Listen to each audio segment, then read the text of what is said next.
ನಮಸ್ಕಾರ ಸ್ನೇಹಿತರೆ, ನಮ್ಮ ನಂಬಿಕೆಗೆ ಸ್ವಾಗತ ಸುಸ್ವಾಗತ. ಸ್ನೇಹಿತರೆ, ಭಾರತದ ಮಣ್ಣಿಗೆ ಕೊಡುಗೆಯಾಗಿ ಸಿಕ್ಕ ಮಹಾಕಾವ್ಯಗಳೆಂದರೆ ಅದು ಮಹಾಭಾರತ ಮತ್ತು ರಾಮಾಯಣ. ಯುಗ ಯುಗ ಕಳೆದರೂ ಈ ಕಥಾನಕಗಳು ಅಜರಾಮರವೇ. ಸಾಕ್ಷಾತ್ ಭಗವಂತನೇ ಮನುಕುಲದ ಉದ್ಧಾರಕ್ಕೆ ಕೊಡುಗೆಯಾಗಿ ನೀಡಿದ ಅತ್ಯಮೂಲ್ಯವಾದದ್ದು ಈ ಎರಡು ಕಾವ್ಯಗಳು. ಬದುಕಲ್ಲಿ ನಾವು ಹೇಗೆ ಬದುಕಬೇಕು, ಸುಖ ದುಃಖಗಳನ್ನು ಹೇಗೆ ಸಮಾನವಾಗಿ ಸ್ವೀಕರಿಸಬೇಕು, ನಮ್ಮ ಗುರಿಯತ್ತ ಹೇಗೆ ಮುನ್ನಡೆಯಬೇಕು ಮತ್ತು ಅದನ್ನು ಸಾಧಿಸಲು ನಮ್ಮ ತಾಳ್ಮೆ, ಧೈರ್ಯ, ಸ್ಥೈರ್ಯ, ಅಭಯ ಹೇಗಿರಬೇಕು ಅನ್ನೋದನ್ನ ಎದೆಯಾಳಕ್ಕೆ ನಾಟುವಂತೆ ತಿಳಿಸುವುದೇ ಈ ಕಾವ್ಯಗಳು. ಬದುಕು ಬದಲಿಸಿಕೊಳ್ಳಬೇಕೆಂದು ಹೊರಟವರಿಗೆ ಈ ಕಾವ್ಯಗಳು ಸ್ಫೂರ್ತಿಯ ಚಿಲುಮೆಯಾಗಿ ಪುಟಿದೇಳುತ್ತವೆ. ಇವತ್ತಿನ ಎಪಿಸೋಡ್ನಲ್ಲಿ ರಾಮಾಯಣದ ಬಗ್ಗೆ ಮಾತನಾಡುವುದಾದ್ರೆ, ರಾಮಾಯಣ ಬರೆದದ್ದು ವಾಲ್ಮೀಕಿಯೇ ಆದರೂ ಇಂದಿಗೂ ಎಂದೆಂದಿಗೂ ಕಾಡುವುದು ಸಾಕ್ಷಾತ್ ಹನುಮನೆ ಬರೆದ ರಾಮಾಯಣ. ಅದನ್ನ ಹನುಮದ್ ರಾಮಾಯಣ ಅಂತ ಕರೀತಾರೆ. ಈ ರಾಮಾಯಣದ ಪ್ರಸಂಗ ಹಾಗೂ ಕಥಾನಕದ ಜೋಡಣೆಗೆ ವಾಲ್ಮೀಕಿ ಮಹರ್ಷಿಗಳೇ ಕಣ್ಣೀರಾಗಿ ಬಿಡ್ತಾರೆ. ಆದರೆ ಮುಂದೆ ನಡೆದದ್ದು ನಿಜಕ್ಕೂ ತ್ಯಾಗದ ಪರಮಾವಧಿ. ಇಲ್ಲಿ ತ್ಯಾಗ ಮಾಡಿದ್ದು ವಾಲ್ಮೀಕಿಯ ಅಥವಾ ವಾಲ್ಮೀಕಿಯ ಶ್ರಮಕ್ಕೆ ಮನಸೋತ ಹನುಮನ ಅನ್ನೋದನ್ನ ಇವತ್ತಿನ ಎಪಿಸೋಡ್ನಲ್ಲಿ ತಿಳಿದುಕೊಳ್ತಾ ಹೋಗೋಣ. ಹಾಗೆ ಹನುಮನ ಕುರಿತಾದ ಕೆಲವೊಂದಷ್ಟು ನಿಗೂಢ ರಹಸ್ಯಗಳನ್ನು ತಿಳ್ಕೊಳ್ತಾ ಹೋಗೋಣ. ಅದಕ್ಕೂ ಮುನ್ನ ನಮ್ಮ ನಂಬಿಕೆಗೆ ನಿಮ್ಮ ಬೆಂಬಲವಿರಲಿ.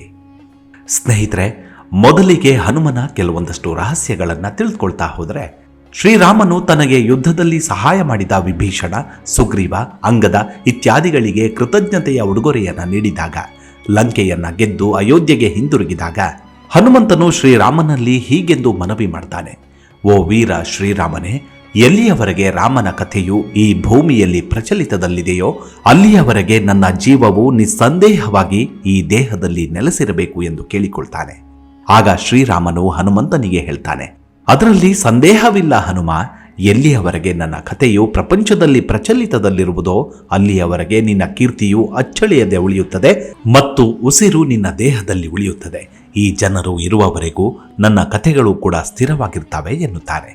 ಬಾಲ್ಯದಲ್ಲಿ ಒಮ್ಮೆ ಹನುಮಂತನು ದೇವಗುರು ಬೃಹಸ್ಪತಿಯ ಕೋರಿಕೆಯ ಮೇರೆಗೆ ತಮ್ಮ ತಂದೆಗಾಗಿ ಸಂಜೀವಿನಿ ಪರ್ವತವನ್ನ ಸಾಗರದಿಂದ ಎತ್ತಿದ. ಇದನ್ನು ನೋಡಿದ ತಾಯಿ ಭಾವುಕಳಾಗ್ತಾಳೆ. ಇದರ ನಂತರ ರಾಮ ರಾವಣ ಯುದ್ಧದ ಸಮಯದಲ್ಲಿ ರಾವಣನ ಮಗ ಮೇಘನಾದನು ತನ್ನ ಶಕ್ತಿಯುತ ಬಾಣವನ್ನ ಪ್ರಯೋಗಿಸಿದಾಗ ಲಕ್ಷ್ಮಣ ಸೇರಿದಂತೆ ಅನೇಕ ವಾನರರು ಪ್ರಜ್ಞಾಹೀನರಾಗ್ತಾರೆ. ಜಮವಂತನ ಆಜ್ಞೆಯ ಮೇರೆಗೆ ಹನುಮಂತನು ಸಂಜೀವಿಯನ್ನ ತರಲು ದ್ರೋಣಾಚಲ ಪರ್ವತದ ಕಡೆಗೆ ಹೋದ. ಹನುಮನಿಗೆ ಸಂಜೀವಿನಿ ಯಾವುದೆಂದೇ ತಿಳಿಯದೇ ಇದ್ದಾಗ ಆತ ಪರ್ವತದ ಒಂದು ಭಾಗವನ್ನು ಎತ್ತಿಕೊಂಡು ಹಿಂತಿರುಗಲು ಪ್ರಾರಂಭಿಸಿದ. ದಾರಿಯಲ್ಲಿ ಕಾಲನೇಮಿ ಎಂಬ ರಾಕ್ಷಸ ಅವನನ್ನ ತಡೆದು ಯುದ್ಧಕ್ಕೆ ಸವಾಲು ಹಾಕತೊಡಗ್ತಾನೆ. ಕಾಲನೇಮಿ ರಾಕ್ಷಸ ರಾವಣನ ಅನುಯಾಯಿ. ರಾವಣನ ಆಜ್ಞೆಯಂತೆ ಕಾಲನೇಮಿ ಹನುಮಂತನ ದಾರಿಯನ್ನ ತಡೆಯಲು ಹೋದ. ಆದರೆ ರಾಮಭಕ್ತ ಹನುಮನಿಗೆ ಅವನ ಮೋಸ ತಿಳಿಯಿತು. ಕೂಡಲೇ ಅವನೊಂದಿಗೆ ಯುದ್ಧ ಮಾಡಿ ಅವನನ್ನ ಕೊಲ್ತಾನೆ. ಸೀತಾ ಮಾತೆಯನ್ನ ಹುಡುಕಲು ಹನುಮಂತನು ವಿಭೀಷಣನ ಅರಮನೆಗೆ ಹೋದಾಗ ವಿಭೀಷಣನ ಅರಮನೆಯ ಮೇಲೆ ರಾಮನ ಚಿಹ್ನೆಯನ್ನ ಕಿತ್ತಿರುವುದು ನೋಡಿ ಹನುಮ ಸಂತೋಷ ಪಡ್ತಾನೆ. ಅಲ್ಲಿ ವಿಭೀಷಣನನ್ನ ಭೇಟಿಯಾಗ್ತಾನೆ.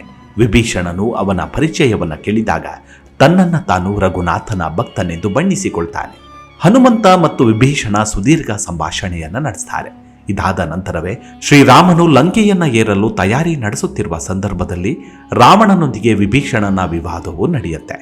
ಕೊನೆಯಲ್ಲಿ ವಿಭೀಷಣನು ಅರಮನೆಯನ್ನ ತೊರೆದು ಸಮುದ್ರದ ಬದಿಗೆ ಬರ್ತಾನೆ. ರಾಮನನ್ನ ಭೇಟಿಯಾಗಲು ಉತ್ಸುಕನಾಗ್ತಾನೆ.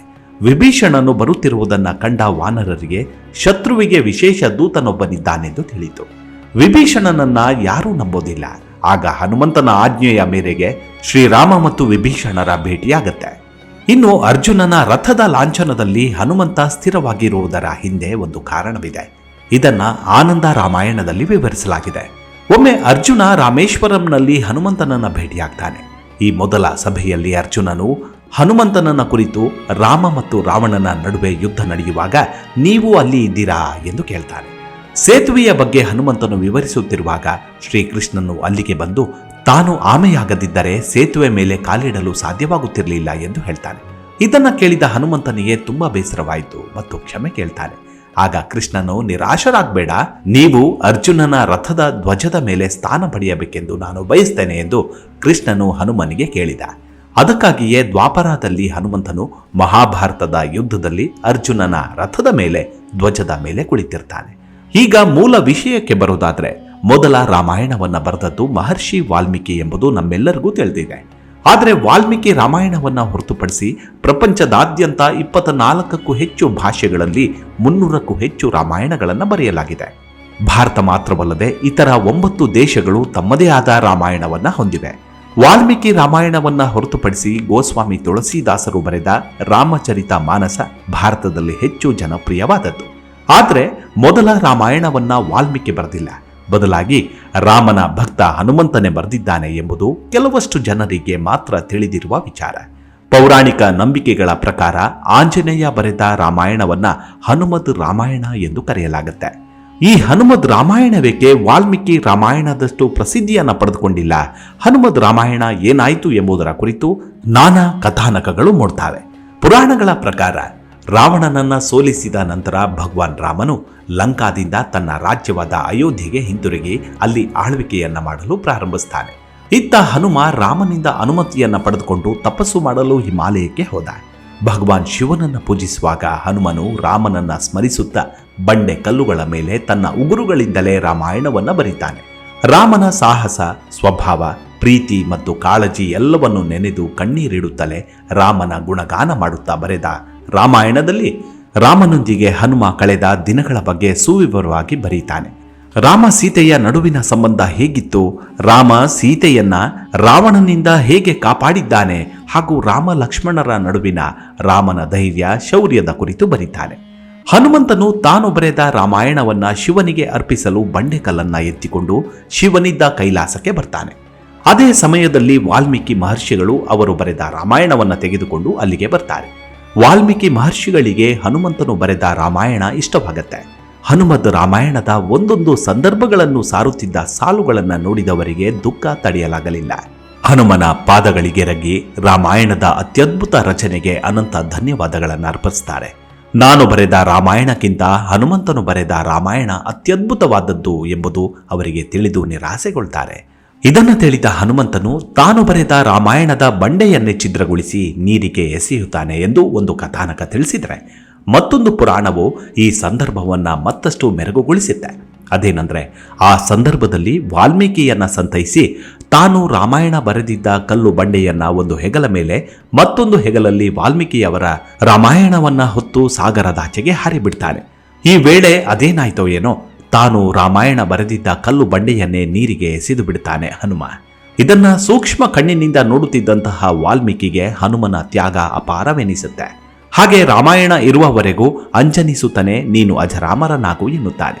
ಹನುಮಂತನು ಪುಡಿ ಮಾಡಿದ ರಾಮಾಯಣದ ಬಂಡೆಯ ಒಂದು ಭಾಗ ಕಾಳಿದಾಸರಿಗೆ ದೊರಕಿದೆ ಎನ್ನುವ ಉಲ್ಲೇಖಗಳನ್ನ ನಾವು ಕೆಲವೊಂದು ಐತಿಹ್ಯಗಳಲ್ಲಿ ನೋಡಬಹುದು. ಹನುಮಂತನು ಮಾಡಿದ ತ್ಯಾಗವನ್ನ ನೆನೆದು ವಾಲ್ಮೀಕಿ ಮಹರ್ಷಿಗಳು ಆಂಜನೇಯ ಸ್ವಾಮಿಯನ್ನ ಕುರಿತು, ನೀನು ನನಗಾಗಿ ಇಷ್ಟೊಂದು ದೊಡ್ಡ ತ್ಯಾಗವನ್ನ ಮಾಡಿದೀಯಾ, ಈ ಜನ್ಮದಲ್ಲಿ ನಿನ್ನ ತ್ಯಾಗಕ್ಕೆ ಪ್ರತಿಯಾಗಿ ಏನನ್ನು ನೀಡಲು ನನಗೆ ಸಾಧ್ಯವಿಲ್ಲ, ಮುಂದಿನ ಜನ್ಮದಲ್ಲಿ ನಾನು ನಿನ್ನ ತ್ಯಾಗವನ್ನ ಖಂಡಿತ ತೀರಿಸುತ್ತೇನೆ ಎನ್ನುತ್ತಾರೆ. ಇದಕ್ಕಾಗಿ ವಾಲ್ಮೀಕಿ ಮಹರ್ಷಿಗಳು ತಮ್ಮ ಮುಂದಿನ ಜನ್ಮದಲ್ಲಿ ತುಳಸಿ ದಾಸರಾಗಿ ಜನಿಸಿ ಹನುಮಾನ್ ಚಾಲಿಸವನ್ನ ಬರೀತಾರೆ. ಇದರಲ್ಲಿ ಅವರು ಆಂಜನೇಯ ಸ್ವಾಮಿಯ ಕುರಿತು ಸಾಕಷ್ಟು ವಿಚಾರಗಳನ್ನು ಹೇಳ್ತಾರೆ. 40 ಸಾಲುಗಳ ಹನುಮಾನ್ ಚಾಲಿಸದಲ್ಲಿ ಆಂಜನೇಯ ಸ್ವಾಮಿಯ ವಿವರಣೆ ಅತ್ಯದ್ಭುತವಾದದ್ದು. ಈ ಲೇಖನದ ಪ್ರಕಾರ ನಾವು ನೋಡೋದಾದ್ರೆ, ಮೊದಲು ರಾಮಾಯಣವನ್ನು ಬರೆದವರು ಹನುಮಂತನೆಂದು ಪರಿಗಣಿಸಬಹುದು.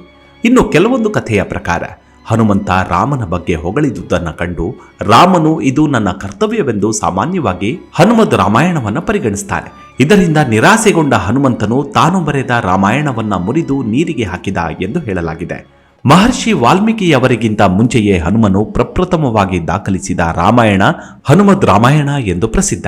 ಇದರಲ್ಲಿ ಬಹಳ ಆಸಕ್ತಿದಾಯಕ ಕಥೆಗಳು ಒಳಗೊಂಡಿತ್ತು ಅನ್ನೋದನ್ನ ಉಲ್ಲೇಖಿಸಲಾಗಿದೆ. ಹೀಗೆ ಹನುಮನ ಭಕ್ತಿಯ ಪ್ರಾಮುಖ್ಯತೆಯನ್ನ ಹಿಂದೂ ಧರ್ಮದಲ್ಲಿ ಅತ್ಯಂತ ಪ್ರಮುಖ ಮತ್ತು ಸ್ಫೂರ್ತಿದಾಯಕವೆಂದು ಪರಿಗಣಿಸಲಾಗಿದೆ. ರಾಮನ ಭಕ್ತ ಹನುಮ ಅಪಾರ ಭಕ್ತಿ, ನಿಸ್ವಾರ್ಥ ಸೇವೆ ಮತ್ತು ಸಾಟಿಯಿಲ್ಲದ ಸಮರ್ಪಣೆಯ ಸಂಕೇತವಾಗಿದ್ದಾನೆ. ಹನುಮ ಭಕ್ತಿ ಮತ್ತು ಸಮರ್ಪಣೆಯ ಸಂಕೇತ. ಹನುಮನ ಜೀವನ ಭಗವಾನ್ ಶ್ರೀರಾಮನ ಸೇವೆಗೆ ಮೀಸಲಾಗಿತ್ತು. ಹನುಮನ ಭಕ್ತಿಯೇ ಅಸಾಧಾರಣ ಶಕ್ತಿಯನ್ನ ನೀಡಿತ್ತು. ಹನುಮನ ಭಕ್ತಿಯು ನಿಜವಾದ ಪ್ರೀತಿ ಮತ್ತು ಸಮರ್ಪಣೆಯ ಮೂಲಕ ದೇವರ ಆಶೀರ್ವಾದವನ್ನ ಪಡೆಯಬಹುದು ಎಂದು ಕಲಿಸುತ್ತೆ.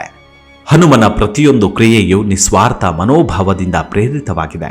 ನಿಸ್ವಾರ್ಥ ಸೇವೆ ಮತ್ತು ಕೆಲಸದಲ್ಲಿ ನಿಜವಾದ ಭಕ್ತಿ ಅಡಗಿದೆ ಎಂದು ಹನುಮನ ಜೀವನದಿಂದ ನಾವು ಕಲಿಯಬಹುದು. ಹನುಮನ ಭಕ್ತಿಯೇ ಅಪ್ರತಿಮ ಶಕ್ತಿ, ಧೈರ್ಯ ಮತ್ತು ಆತ್ಮವಿಶ್ವಾಸವನ್ನು ನೀಡಿತು. ದೇವರಲ್ಲಿ ನಿಜವಾದ ನಂಬಿಕೆಯನ್ನು ಹೊಂದುವ ಮೂಲಕ ಯಾವುದೇ ಪ್ರತಿಕೂಲತೆಯನ್ನು ಎದುರಿಸಬಹುದು ಎಂದು ಹನುಮನ ಭಕ್ತಿ ನಮಗೆ ಕಲಿಸುತ್ತೆ. ಹನುಮ ತಮ್ಮ ಜೀವನದಲ್ಲಿ ತಾಳ್ಮೆ ಮತ್ತು ಸಹನೆಯಿಂದ ಅನೇಕ ಕಷ್ಟಗಳನ್ನು ಎದುರಿಸಬೇಕಾಯಿತು. ಆದ್ದರಿಂದ ಹನುಮನ ಭಕ್ತಿಯು ನಮಗೆ ಜೀವನದ ಪ್ರತಿಯೊಂದು ಸವಾಲುಗಳನ್ನು ತಾಳ್ಮೆ ಮತ್ತು ಭಕ್ತಿಯಿಂದ ಎದುರಿಸಲು ಪ್ರೇರೇಪಿಸುತ್ತೆ. ನಿಜವಾದ ಭಕ್ತಿ ಮತ್ತು ಸೇವೆಯು ಜೀವನದಲ್ಲಿ ಅಮರತ್ವಕ್ಕೆ ದಾರಿ ಮಾಡಿಕೊಡುತ್ತದೆ ಎಂದು ಹನುಮನಿಂದ ನಾವು ಕಲಿಯಬಹುದು. ಹನುಮನಿಗೆ ಭಕ್ತಿಯು ಬಾಹ್ಯ ಶಕ್ತಿಯ ಸಂಕೇತವಾಗಿತ್ತು, ಆದರೆ ಭಕ್ತಿಯ ಮೂಲಕ ಆಂತರಿಕ ಶಕ್ತಿ, ಸ್ವಯಂ ನಿಯಂತ್ರಣ ಮತ್ತು ಮಾನಸಿಕ ಸ್ಥಿರತೆಯನ್ನು ಸಾಧಿಸಬಹುದು ಎಂದು ತೋರಿಸುತ್ತೆ. ಹನುಮನ ಭಕ್ತಿಯ ಮಹತ್ವವು ನಮಗೆ ದೇವರ ಮೇಲಿನ ನಿಸ್ವಾರ್ಥ ಪ್ರೀತಿ ಮತ್ತು ಭಕ್ತಿಯ ಪಾಠವನ್ನು ಕಲಿಸುತ್ತೆ.